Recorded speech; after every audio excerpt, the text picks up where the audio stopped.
and in the last few minutes, President Trump has tweeted saying that he and the First Lady have tested positive for COVID-19. Let's go straight to Los Angeles and our US correspondent, Greg Milam. Morning to you, Greg. I mean, we knew this was a possibility, but this is going to play really big in the States, isn't it? Yeah, it is. I mean, this is a tweet 5 to 1 in the morning in Washington, and that tweet from the president saying we will get through this together. But you're right, that it's been coming in the last couple of hours, and I can take you through what happened. Excuse me. Hope Hicks, who's one of the closest, if not the closest advisor to Donald Trump, was confirmed a few hours ago as having tested positive for COVID-19. Now, she has been travelling with the president throughout this week. She was on that trip to Cleveland in Ohio for the presidential debate on Tuesday.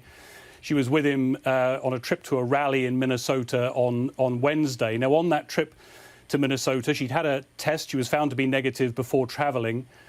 She began to feel unwell on the trip and quarantined on the plane back. She'd been on Air Force One and Marine One with the president. She tested positive when she got back, and that was on Wednesday night. And as a result of that, in the last few hours, the president confirmed that he and the First Lady had been tested for COVID-19.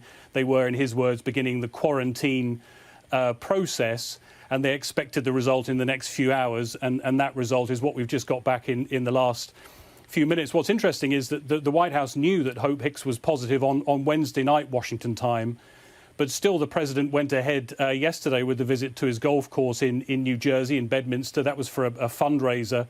So even though they knew he'd been in close contact with someone who had tested positive, that trip was allowed to go ahead.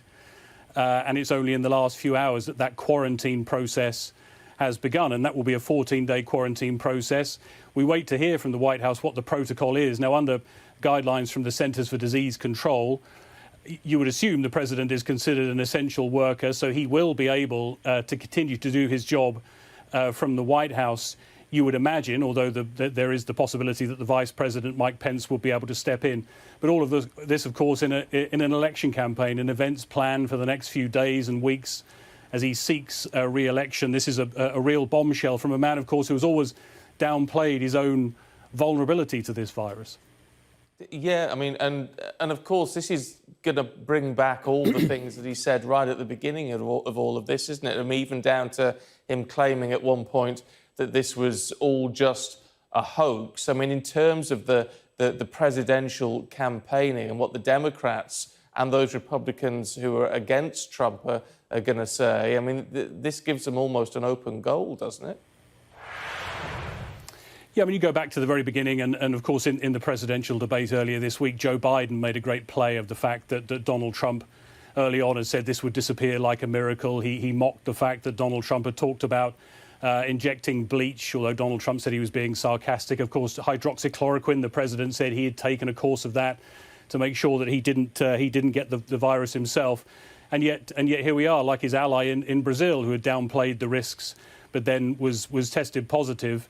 It's happened. And Donald Trump, as I say, has downplayed his own vulnerability. He very rarely wears a mask himself. As we know, he carries one. He showed it on the debate stage, but he very rarely wears that mask. Some of those around him do. Those who come into close proximity in the White House are tested every day. But we see the pictures of him travelling, and certainly to the debate earlier this week, not all of them wearing masks. And he's continued to hold those rallies. And that one in Minnesota this week is an example. Thousands of people packed together in those rallies. Not many of them are wearing masks. A lot of them will tell you they don't believe that the virus is a great risk to them. Otherwise, they wouldn't be happy to jam together in those events without masks.